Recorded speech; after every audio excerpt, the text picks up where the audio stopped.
Olá pessoal, bom dia, boa tarde, boa noite e até boa madrugada para quem nos acompanha em diferentes horários. Vamos estudar LDB. Hoje, a quinta aula sobre Lei de Diretrizes e Bases sobre Educação. Inscreva-se no nosso canal, isso é muito importante para que o canal sempre seja ativo. E ao final da aula, acesse as questões comentadas que certamente irão ajudar na sua preparação. Eu sou o professor Davi e estou com você para mais uma videoaula.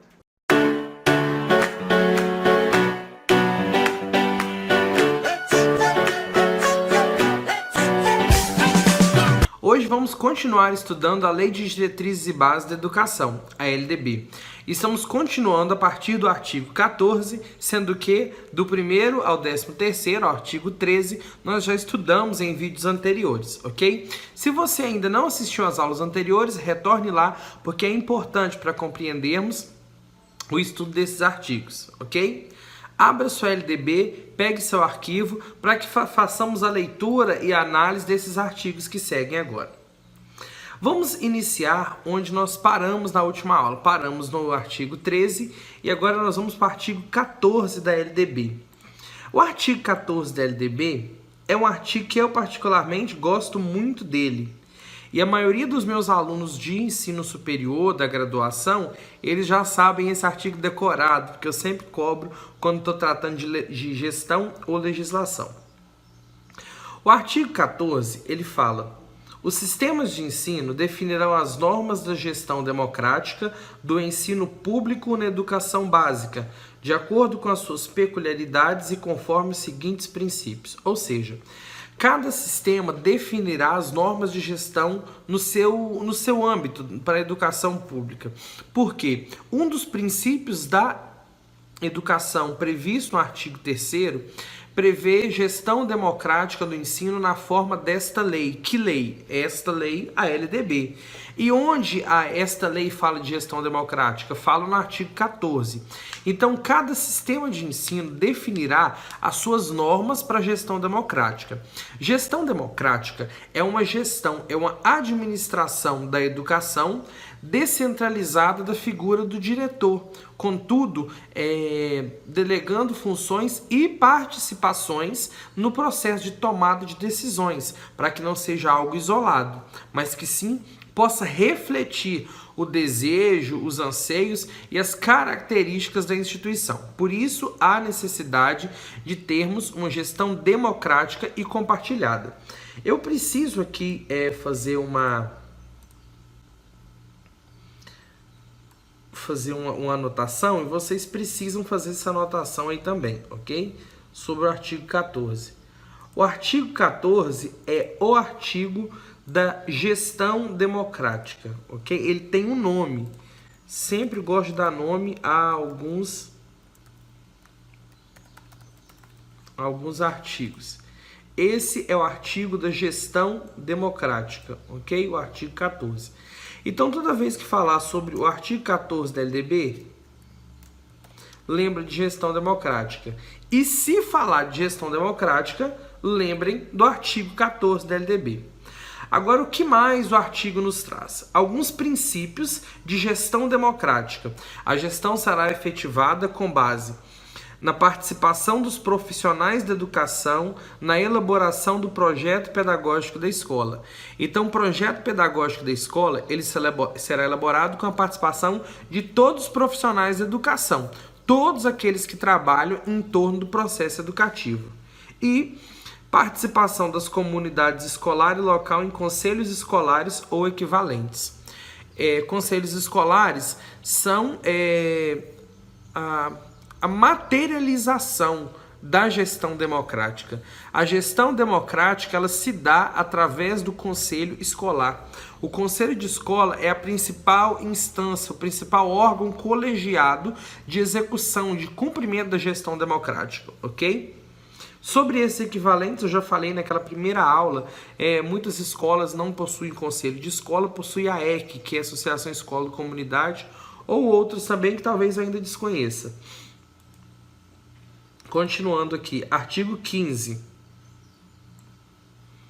Os sistemas de ensino assegurarão às unidades escolares de educação básica que os integram progressivos graus de autonomia pedagógica, administrativa e de gestão financeira, observadas as normas gerais de direito financeiro público.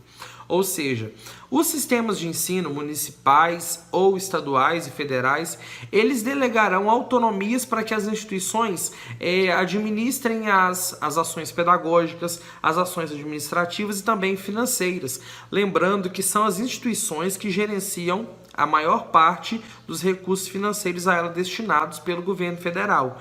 Então, o Conselho de Escola se reúne, decide onde serão aplicados e o diretor escolar, juntamente com o tesoureiro, fazem tudo conforme o Conselho determina. Mas cada ação e grau de autonomia é definido pelos sistemas, observando também a legislação de direito financeiro. Continuando. Artigo 16. O Sistema Federal de Ensino. O que é o Sistema Federal? Quem são? As instituições de ensino mantidas pela União, faculdades, universidades federais, institutos federais, as instituições de educação superior criadas e mantidas pela iniciativa privada, ou seja, as instituições de graduação e pós-graduação que são particulares, são privadas, elas estão vinculadas ao sistema nacional, ao sistema federal, ok? Geralmente, aos sistemas municipais e estaduais estão vinculadas as instituições infantis de ensino fundamental e médio.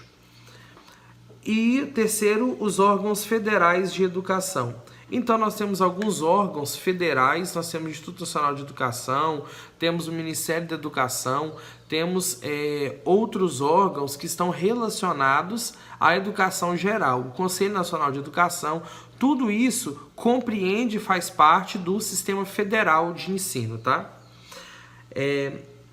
Os sistemas de ensino dos estados e do Distrito Federal compreendem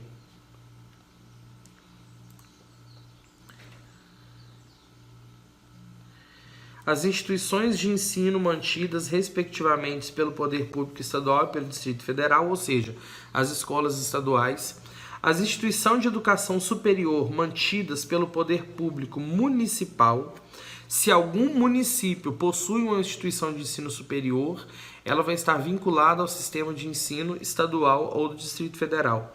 As instituições de ensino fundamental e médio criadas e mantidas pela iniciativa privada, as escolas particulares de ensino fundamental e ensino médio estarão vinculadas aos sistemas estaduais e do Distrito Federal.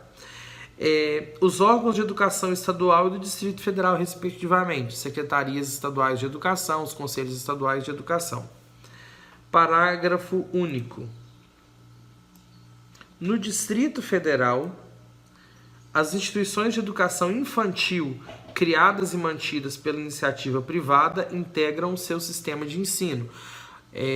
As escolas privadas, particulares ou restritas, confessionais, voltadas para a educação infantil, elas de uma forma geral estão vinculadas aos sistemas dos municípios. Mas no Distrito Federal, por conta da particularidade do Distrito Federal, estão vinculadas ao Distrito Federal. Ok? E agora nós vamos falar delas também nos municípios. Os sistemas municipais de ensino compreendem as instituições de ensino fundamental, médio e de educação infantil mantidas pelo Poder Público Municipal, ou seja, as escolas municipais. As instituições de educação infantil criadas e mantidas pela iniciativa privada. As instituições particulares de educação infantil do Brasil inteiro, onde estiverem, vão estar vinculadas ao sistema municipal de ensino. As instituições de ensino fundamental e médio do Brasil, de qualquer lugar, estarão vinculadas aos sistemas estaduais ou do Distrito Federal. As instituições de ensino superior localizadas no nosso país estarão vinculadas ao Sistema Nacional e Federal de Ensino. Ok? Continuando.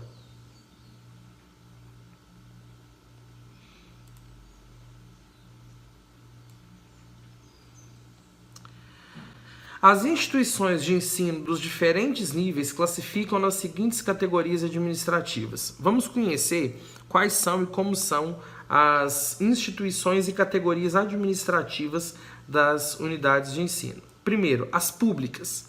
Assim entendidas, as criadas ou incorporadas, mantidas e administradas pelo poder público.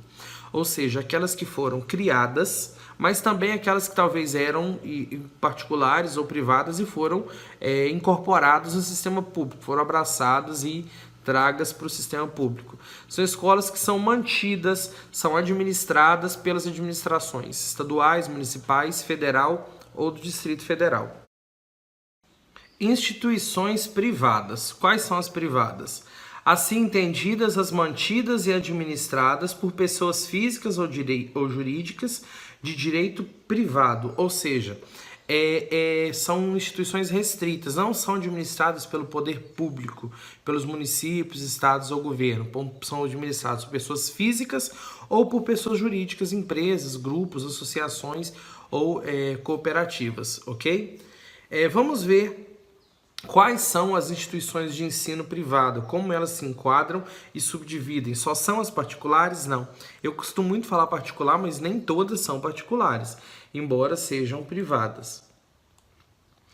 As instituições privadas de ensino enquadrarão nas seguintes categorias. Quais são as categorias de instituições privadas? Primeiro, particulares, em sentido estrito, assim entendidas, as que são instituídas e mantidas por uma ou mais pessoas físicas ou jurídicas de direito privado que não apresentem as características dos incisos abaixo, ou seja, que não seja nenhuma das que nós vamos ler à frente e que tenha fins lucrativos, que seja mantida por uma pessoa, por mais de uma pessoa, que esse recurso talvez seja pago pelos alunos ou pago por um grupo de pessoas. Então, são as instituições particulares, são restritas a um grupo de pessoas que a mantêm ou a quem eles oferecem.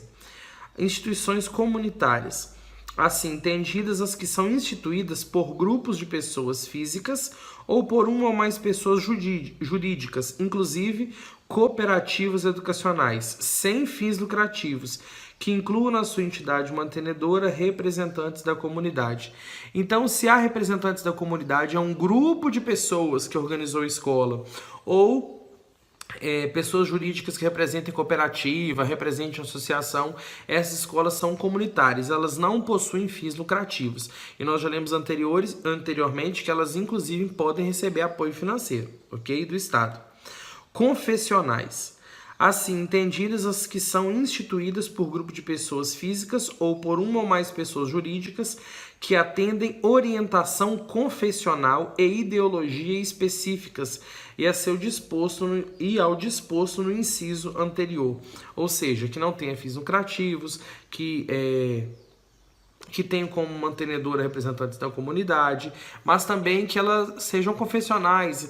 Talvez algumas igrejas, alguns centros religiosos têm essas instituições que fazem beneficência, que fazem ajuda para as pessoas. Essas confessionais, elas atendem orientação, às vezes, religiosa, confessional, e também atendem demandas ideológicas. Então, é possível que encontremos escolas em que há uma determinada denominação, uma religião, um grupo religioso ou ideológico tenha uma escola organizada e preparada.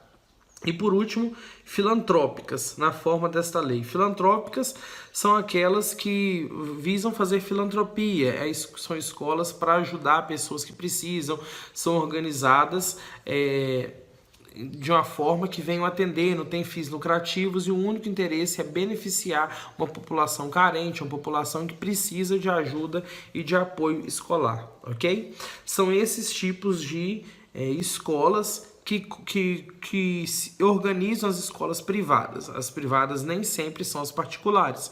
Podem ser filantrópicas, confessionais e também comunitárias, além das particulares, beleza?